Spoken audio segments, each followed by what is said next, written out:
Olá, mulheres. Olá, minhas irmãs leoas. Que bom que você está aqui. Nós estaremos hoje iniciando o capítulo de número 7, com o áudio de número 16 do nosso livro Despertar da Leoa. Levante-se e transforme o seu mundo, de Lisa Bevere, da editora Chara. E o capítulo 7 tem por título Cumprimentando e Lambendo. Vamos lá? Para ter lábios atraentes, diga palavras bondosas. Para ter olhos adoráveis, busque o bem nas pessoas. Para ter uma figura esbelta, compartilhe a sua comida com os famintos. Para ter cabelos lindos, deixe que uma criança passe os dedos por eles uma vez por dia. Para ter estabilidade, ande com o conhecimento de que você nunca caminha só. Sam Levinson. Quando as leoas lambem umas às outras, tudo isso faz parte do cumprimento delas. Esse processo começa quando a leoa é um filhote. Uma vez que o filhote foi localizado, não há como fugir dos beijos obrigatórios da leoa. Nenhum filhote tem permissão para ficar sem ser lambido. Imagina uma cena mais ou menos assim. Depois de um tempo animado, observando os leões crescidos caçando alimento, um filhote entra novamente na intimidade do bando. De repente, o filhote hesita pensando: ah, não, lá vem ela. Minha tia vai me lamber e espalhar a sua saliva por todo o meu rosto. Isso parece bastante com o que acontece quando um sobrinho ou sobrinha entra em uma sala cheia de tias e vieram visitá-lo, não é? Os filhotes não são os únicos que são sujeitos a esse cumprimento íntimo face a face. As leoas também fazem isso, umas com as outras. Essa saudação ritual permite que elas reconheçam umas às outras. Assim como as leoas parecem todas iguais para nós, assim acontece com elas. A única maneira de uma leoa ter certeza que a outra leoa é membro do seu bando e não uma intrusa é pelo cheiro. Como todos nós sabemos, a aparência pode ser enganadora, mas o cheiro normalmente diz a verdade. Cada leoa possui glândulas localizadas na testa, logo acima dos olhos, que segregam o aroma do bando. Quando as leoas se reagrupam, elas fazem contato social, esfregando as suas bochechas e batendo suavemente as suas cabeças. Essa saudação é mais do que uma apresentação. Uma apresentação é um encontro pela primeira vez e diz: essa sou eu. Agora quem é você? Mas a saudação de uma leoa tem o poder de fortalecer laços afetivos, de selar alianças e de expor impostores no meio do bando. As leoas cheiram e depois reconhecem. Os humanos reconhecem primeiro e depois cheiram. Exemplo característico. Meu marido recentemente foi me apanhar no aeroporto. Vi o carro dele chegando e comecei a acenar. Mas foi somente quando ele desceu do carro e me abraçou que eu o cheirei. Você está cheiroso, disse quando reconheci o cheiro da sua colônia. Não posso imaginar reconhecê-lo pelo processo inverso. Vejo um homem saltar de um carro e andar na minha direção. Aproximo-me para cheirá-lo, confirmando que ele cheira como meu marido, e então declaro que ele é meu. A atenção da leoa ao reconhecimento do cheiro serve para uma série de fins. O ritual de cumprimentar e cheirar dá a elas uma maneira natural de detectar quando alguma coisa ou algo indesejável ou alguém se juntou ao bando. Não apenas isso. Quando as leoas se cumprimentam e se lambem, elas também estão demonstrando aceitação e inclusão. Como filhas de Deus, precisamos fazer o mesmo com as pessoas que fazem parte das nossas vidas, cumprimentando e lambendo seus filhos. Quando a leoa cumprimenta o seu filhote, ela está dizendo: você pertence a nós. Você é bem-vindo para estar à vontade, para descobrir os seus pontos fortes e crescer entre nós. Há provisão, segurança para você aqui no bando. Ela também usa a saudação para determinar onde seus filhotes estiveram. Pressionando o seu rosto bem de perto, ela detecta que o filhote esteve fazendo, dando-lhe condições de perguntar: por que estou sentindo esses vestígios de hienas em você? Quando os meus meninos eram adolescentes, saíam à noite e eu exigia que eles me dessem um beijo de boa noite quando chegassem. Esse beijo servia para alguns propósitos. Primeiro, eu amo beijar os meus meninos.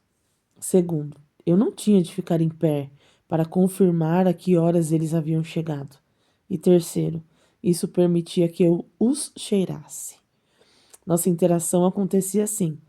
Quando o filho em questão chegava em casa, ele abria a porta do meu quarto e dizia: cheguei, boa noite, mamãe.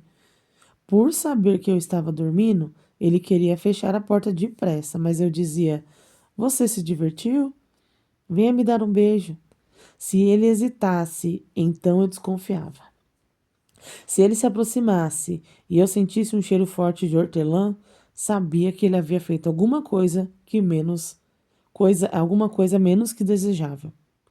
Quando ele se aproximava, eu o abraçava e o aproximava mais de mim, a fim de detectar qualquer aroma secundário que ele pudesse estar escondendo. Afinal, uma mãe conhece o cheiro dos seus filhos. Poderia ser estranho me aproximar tanto dos meus meninos para uma verificação tarde da noite, se já tivéssemos estabelecido um ritmo diário de cumprimento em nossa casa. Nossa família se abraça todas as manhãs. Nós nos abraçamos ao longo do dia e nos beijamos para desejar boa noite. Temos contato físico frequente uns com os outros, seja na forma de luta entre os irmãos, cotoveladas durante a limpeza da cozinha, seja abraços quando entramos e saímos. Esse processo de saudação teve início quando os meus filhos eram bebês e nunca pararam.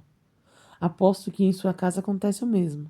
Vocês se beijam para desejar boa noite, um abraço, um alô, um afago nos ombros, desgrenhar dos cabelos, um aconchego no sofá.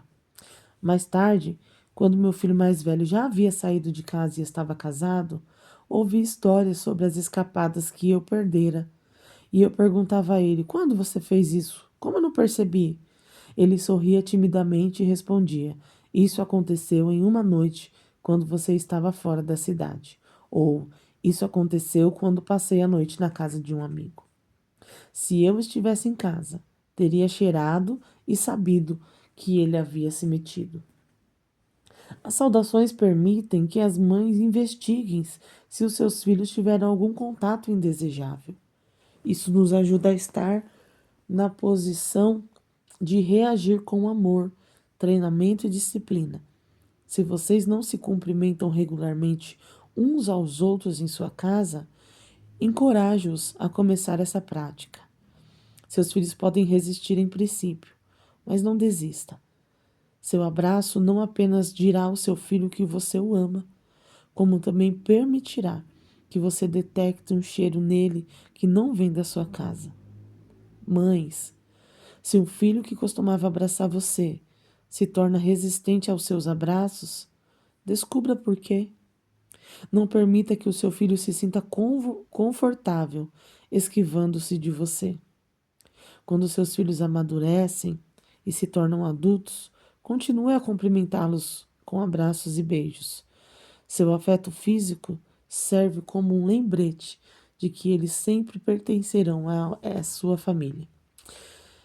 Esse conhecimento dá a eles segurança enquanto eles fazem a transição para a idade adulta e constroem as suas próprias famílias, cumprimentando uns aos outros. Quando as leoas saúdam umas às outras, elas estão dizendo: temos um relacionamento.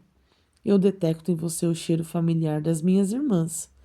Estou aqui ao seu lado e sei que você está ao meu lado. Não somos tão diferentes das nossas irmãs leoas. Uma recepção calorosa dos outros diz: junte-se a nós, você é bem-vindo e confiável.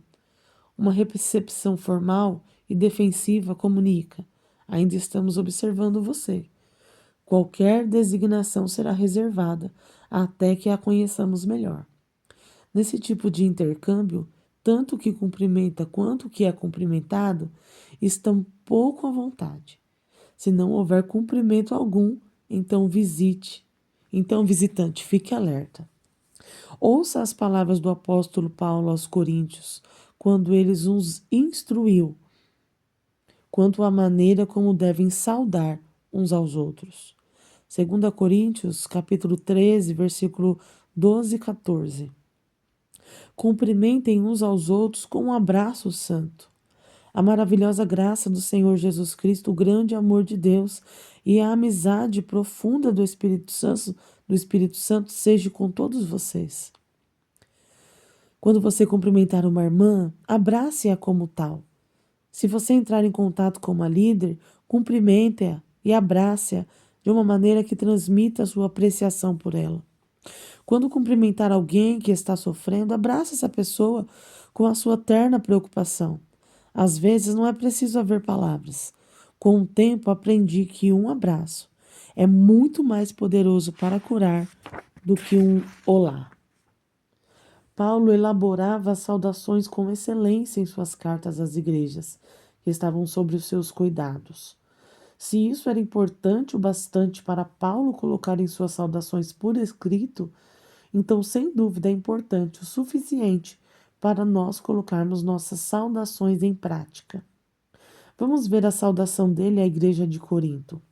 1 Coríntios, capítulo 4, versículo 14 e 15. Não estou escrevendo para brigar nem para criar algum desconforto.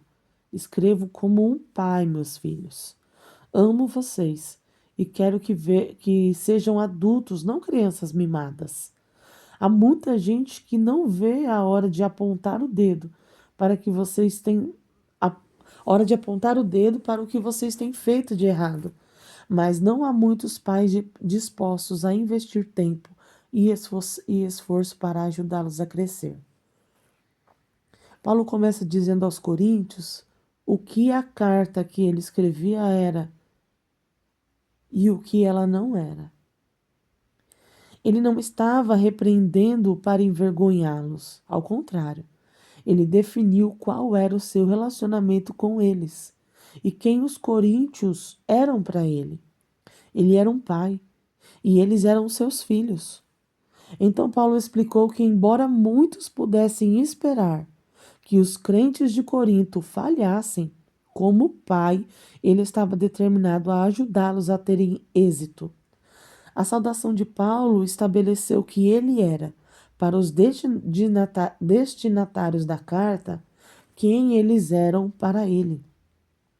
O que ele estava dizendo, por que ele estava dizendo isso e por que eles deviam ouvi-lo, tudo isso foi comunicado antes de qualquer mensagem ser dada. Lambendo uns aos outros. Se o ritual da saudação das leoas progredir favoravelmente, ele rapidamente se transforma em uma sessão improvisada de lambidas. Esse cuidado mútuo forma um vínculo sólido entre as leoas e os filhotes maiores, o que, por sua vez, ajuda a manter o grupo intimamente relacionado e intacto. As leoas primeiramente lambem a cabeça e o pescoço uma das outras, áreas que uma leoa acharia difícil alcançar em seu próprio corpo. Com as suas línguas de textura áspera, as leoas limpam o sangue e a sujeira enquanto penteiam o pelo de suas companheiras para livrá-lo dos parasitas e dos carrapatos. Quando alguma coisa retira o sangue e os nutrientes do seu corpo, essa criatura está lentamente roubando a sua vida. É bom ter o sangue e a sujeira removidos dos nossos corpos, mas damos graças a Deus pelas tias e irmãs que estão dispostas a retirar os carrapatos e parasitas também. Quando dizemos que uma leoa cuida de suas crias, significa dizer que ela limpa, prepara, escova, arruma, penteia, treina e tutoreia os seus filhos. De acordo com essa definição, eu poderia e deveria realmente cuidar dos meus dentes, da minha cozinha e das minhas tarefas de matemática dos meus filhos. Se separarmos esse processo de cuidado, ele é definido primeiramente como limpar. Jesus teve uma espécie de conversa cuidadosa com Pedro. Jesus queria lavar os pés de Pedro. Pedro recusou. Então Jesus deixou claro para Pedro que se ele não permitisse que ele lhe lavasse os pés, então Pedro não teria parte no que Jesus estava fazendo. Pedro compensou em excesso. E o seu erro Pedro compensou em excesso o seu erro e aceitou a oferta de Jesus de forma radical, convidando-o para lavá-lo da cabeça aos pés. O nosso incrível Jesus traz coisas de volta ao ponto. João capítulo 13, versículo 10. Declarou então Jesus: quem já se banhou não necessita se lavar senão os pés. Quanto aos mais, está todo limpo. Ora, vós estáis limpos.